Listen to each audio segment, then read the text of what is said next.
আসসালামু আলাইকুম রহমতুল্লাহি ওয়া বারাকাতুহু। কোরআন এবং হাদিসের মাধ্যমে সূরা ইখলাস, সূরা ফালাক এবং সূরা নাস এই ব্যাপারে অনেক বর্ণনা রয়েছে হাদিসের মধ্যে এবং তাফসীরের বিভিন্ন কিতাবে। এই তিনটি সূরার ভিতরে আল্লাহ তাআলা অনেক শক্তি এবং কুওয়াত দিয়েছে মানুষ জাদু টানা, মানুষের বদ নজর থেকে হেফাজতে থাকার জন্য। নবী করিম সাল্লাল্লাহু আলাইহি সাল্লামকে যখন একটি ইহুদি জাদু করিয়েছিলেন, তো নবী করিম সাল্লাল্লাহু আলাইহি সাল্লাম ওহীর মাধ্যমে যখন মেসেজ পেয়ে গেলেন, তখন আল্লাহ নবী সাল্লাল্লাহু আলাইহি সাল্লাম ওই কুয়ার কাছে গিয়ে একজন মানুষকে হুকুম করলেন, এই কুয়াতে আমাকে জাদু করিয়েছে আর এই জাদুর বস্তু এই কুয়াতে আসে। তখন এই মানুষটা কুয়া থেকে ওই জাদুর বস্তুকে উঠাইলেন, ওঠার পরে থেকে 11টি গিটোর মাধ্যমে জাদু করিয়েছেন। আর সূরা ফালাক এবং সূরা নাসের মধ্যে 11টি আয়াত আছে। তো আল্লাহ নবী সাল্লাল্লাহু আলাইহি সাল্লাম 11টি গিটো খুললেন, খোলার পরে একটি করে আয়াত পাঠ করেছিলেন। এইভাবে আল্লাহ তাআলা আল্লাহ নবীর কাছ বা শরীর থেকে সমস্ত জাদুর টানা আসরকে আল্লাহ তাআলা মুছিয়া দিলেন এবং জাদুর আসরকে কেটিয়ে দিলেন।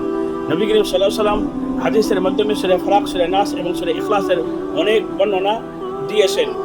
আব্দুল্লাহ ইবনে খুবাইব রাদিয়াল্লাহু তাআলা আনহু থেকে একটি হাদিস রয়েছে, উনি বলতেছেন, অনেক বৃষ্টি এবং অন্ধকার রাত্রে একদিন আমরা নবী করিম সাল্লাল্লাহু আলাইহি সাল্লামকে উটকানো এবং তালাশ করার জন্য গেলাম। এই জন্য গেলাম নবী করিম সাল্লাল্লাহু আলাইহি সাল্লাম যাতে আমাদেরকে নামাজ পড়ায়। তো আমি তালাশ করার জন্য নবী করিম সাল্লাল্লাহু আলাইহি সাল্লামকে গেলাম সেই অন্ধকার রাত্রে এবং অনর্গল বৃষ্টির মাধ্যমে। নবীর সাথে আমাদের সাক্ষাৎ হওয়ার পরে নবী করিম সাল্লাল্লাহু আলাইহি সাল্লাম বললেন, হে আব্দুল্লাহ ইবনে খুবাইব, তুমি বলো। আমি কিছু বললাম না, চুপচাপ থাকলাম। আবার নবী করিম সাল্লাল্লাহু আলাইহি সাল্লাম বললেন, তুমি বলো। আমি চুপচাপ থাকলাম। তৃতীয়বার যখন নবী করিম সাল্লাল্লাহু আলাইহি সাল্লাম বললেন, তুমি বলো, তখন আমি বললাম, ইয়া রাসূলুল্লাহ, আমি কি বলবো? তখন নবী করিম সাল্লাল্লাহু আলাইহি সাল্লাম বললেন, 3 বার সূরা ইখলাস কুল হুয়াল্লাহু আহাদ পাঠ করো, 3 বার সূরা ফালাক পাঠ করো, 3 বার সূরা নাস পাঠ করো। তো আমি এইভাবে পাঠ করলাম। তারপর নবী করিম সাল্লাল্লাহু আলাইহি সাল্লাম বললেন, যারা 3 বার সূরা ফালাক, সূরা নাস, সূরা ইখলাস পাঠ করবে, এই 3 বার পাঠ করার জন্য আল্লাহ তাআলা সেই বান্দা বান্দির জন্য যথেষ্ট। তার মানে কোনো জাদুটনা, মানুষের বদনজর সেই বান্দা এবং সেই বান্দিকে স্পষ্ট করতে পারে না। এইভাবে আর সহিহ বুখারী থেকে একটি হাদিস রয়েছে, আয়েশা রাদিয়াল্লাহু তাআলা আনহা উনি বলতেছেন, প্রত্যেক রাত্রে যখন নবী করিম সাল্লাল্লাহু আলাইহি সাল্লাম বিছানায় শোয়ার জন্য আসছিলেন, তো নবী করিম সাল্লাল্লাহু আলাইহি সাল্লাম সূরা ইখলাস 3 বার, সূরা ফালাক 3 বার, সূরা নাস 3 বার পাঠ করে এইভাবে হাতের মধ্যে ফু মারতেন। একবার ফু মারার পরে সর্বপ্রথম মাথার সামনের অংশ, তারপরে মুখমণ্ডল, তারপরে পুরো শরীর সামনের অংশগুলোতে এইভাবে ফিরিয়ে দিতেন। যতটুকু পর্যন্ত নিজের হাত দিতেন, এইভাবে নবী করিম সাল্লাল্লাহু আলাইহি সাল্লাম 3 বার সূরা ফালাক, সূরা নাস এবং সূরা ইখলাস এইভাবে 3 বার পাঠ করে হাতে ফুক মারি পুরো সামনের অংশগুলোকে ফিরিয়া এবং মলতেন।